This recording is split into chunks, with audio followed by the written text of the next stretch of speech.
Again. Fam, Kendrick could never. Kendrick could never. I don't even know what her name was. Uh-huh. It's the boy. Uh-huh.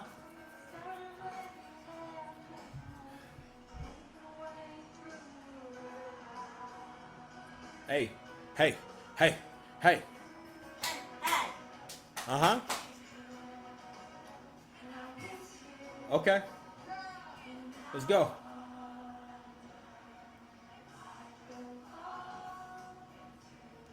Nah, man, in all seriousness, man, listen, I didn't know what her name was, but listen, who the hell thinks to do that, bro? That's real superstar shit. That's a real show. Fam, the guest spots that this man had on the show is crazy. First of all, you know what? Drake, he do got curatorial? Is that what she said? Cuticle. He has cuticle skills.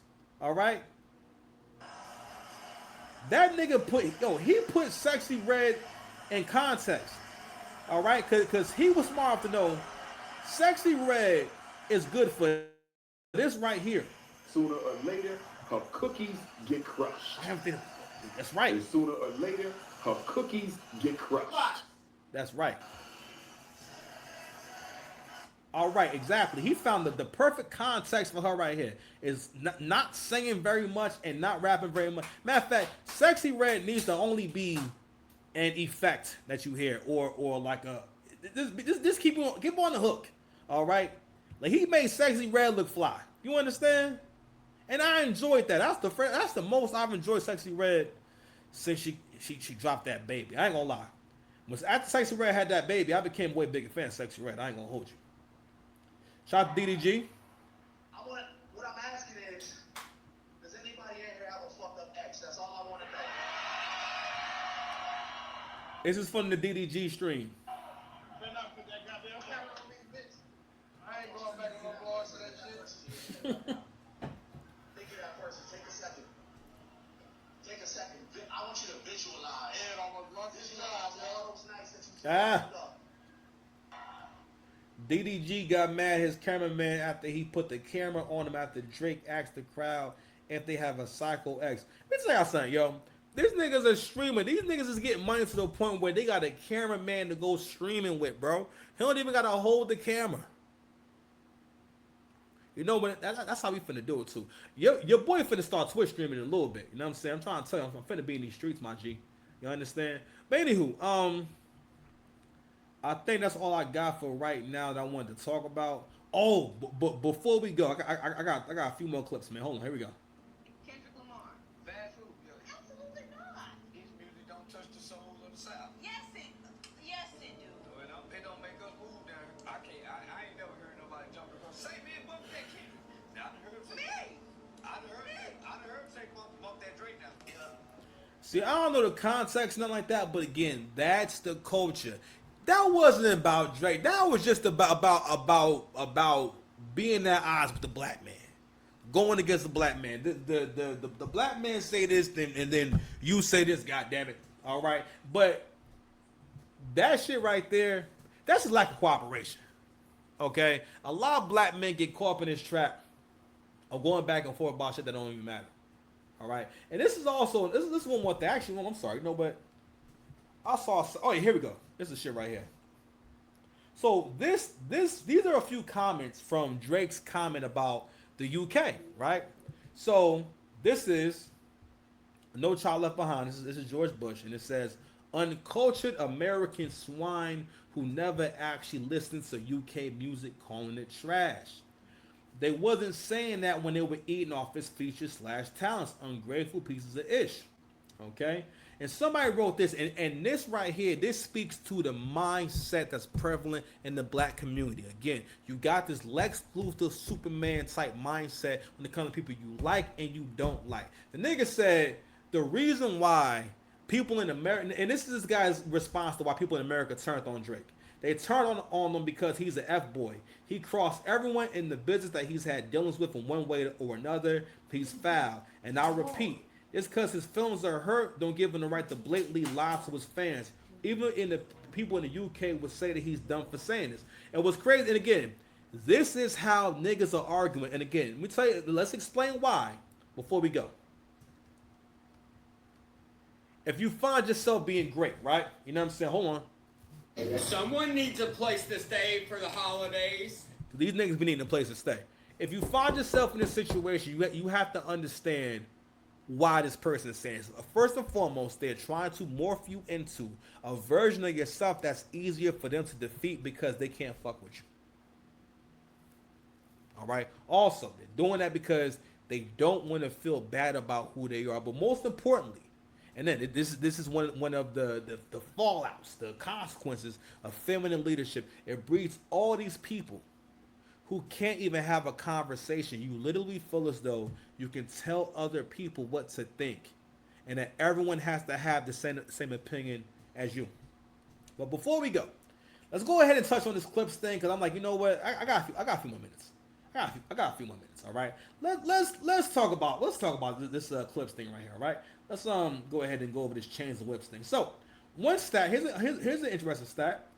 Y'all remember when y'all was talking ish about the Drake? Hold on a second.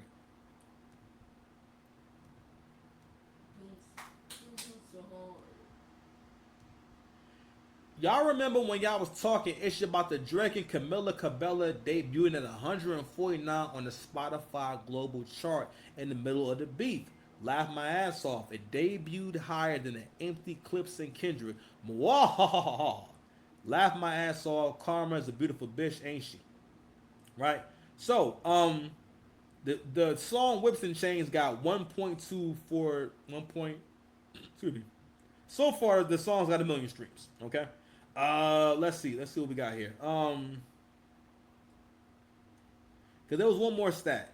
Cause it basically was a stat saying, where that shit at? Oh, Malice every time Pusha start talking shit. This is dope. Real talk. Malice might got dementia. Malice ain't said shit the whole press run. Okay, I don't know if Push is nervous, but yo, Push has done all the talking. And now I'm thinking about Mouse acting like he high. I'm sorry. So far the press run has been Funk Flex, So Be It exclusive, the Billboard, Apple Music, Guardian, Spotify, Colors. They did a Colors performance, a Tiny Desk performance, Rolling Stone, Genius Lyric Breakdown. Oh shit, there's more? God damn. Elliot Wilson, New York Times, tour announcement still ongoing. Drake press run, measured the ice block and drove down the street. This nigga Drake, and this nigga is in the video just he's measuring the ice block. Okay, and check it out. Clips and Kendrick Lamar's Chains and Whips received 1.42 million streams in its opening day on Spotify. Drake's What Did I Miss received 3.51 million streams yesterday on Spotify, the biggest streaming day yet. It remains the most streamed rap song on Apple Music and Spotify on Friday. Now, mind you, the reason why this is all relevant, right? It's all relevant because, fam, from what what these niggas are saying, right? From all the messy moments, pause, that Pusha T has had, and the crazy shit he been saying, right? They have, the perception is you are marketing this album based off of your beef with Drake, because you said that this album didn't come out because we had to have the Kendrick feature so you can have what? The association that Kendrick has with Drake. So Kendrick is having the biggest year of his life because he's dissing Drake directly and going as hard and being as desperate as possible. Pause. Right? And this is something interesting that I heard. When you guys had this record, did you have it and then ask Kendrick to be on it? What happened was basically we had the record. We were in the studio just creating the album. Listen, I've never really heard Push talk this much, and him Push talk this much. I never really thought that he was the coolest nigga to begin with, but I'm seeing how corny this nigga is, yo. This is this, and again, like him, it's like the same thing where like they know that they're getting over, and they're taking full advantage of the fact that you guys are letting them get over with bullshit. Because these interviews are all, and that's the thing about being interviewed. The interviewer has to talk to you like you're important. And it's like these niggas is playing, Push in particular is playing that part to a T. You would think Push was the multi-platinum, super accomplished. Them niggas can't sell half the tickets for any venue that they're booked for right now. That tour is pretty much canceled. Like, real talk, these are some niggas you would have never heard from again if it wasn't for the internet. If the internet would have stopped developing in 2005, you would have never heard from the Clips again. And his publisher happened to be in the studio. You know, it was in Paris, Right. you know, and just was listening and called Doc and was like, listen, you need to be on this album. And so we sent him a few records. I was like, man, listen, here, take them, whatever you want. And he, man, through everything that was going on, man, he really, he came back with that. I heard that verse. Here's the thing. Nick, and it's funny, birds of a feather flock together. Kendrick and Pusha, you are the type of niggas that niggas enjoy as long as they don't ask no questions. Niggas do not hold you to a high regard. Matter of fact, niggas only look for y'all to have one hot verse per song. Period. Niggas don't expect you to carry songs. You can't carry an album. None of that shit. And one of the reasons why I'm not really keen on wanting to hear the Clips album, because I know there's not really music. It's like, another thing too, again, now that I'm asking questions, now that you want to be put under the microscope, now I'm listening. And I gotta keep it 100. I don't like what I hear. I don't like what I hear. I really wanted to play that clip where this nigga is saying that, basically, let me tell you something. If you think that Push wasn't giving Kendrick ideas and motivating this nigga during the beef, because he revealed that, again, they was talking throughout the beef, right? And they was talking and whatnot. That nigga Kendrick got help from everybody. But anyway, all right, man. Let's go. This what we doing right now. We out, man. We out, yo. We out. We done. We're done. Subscribe to the channel.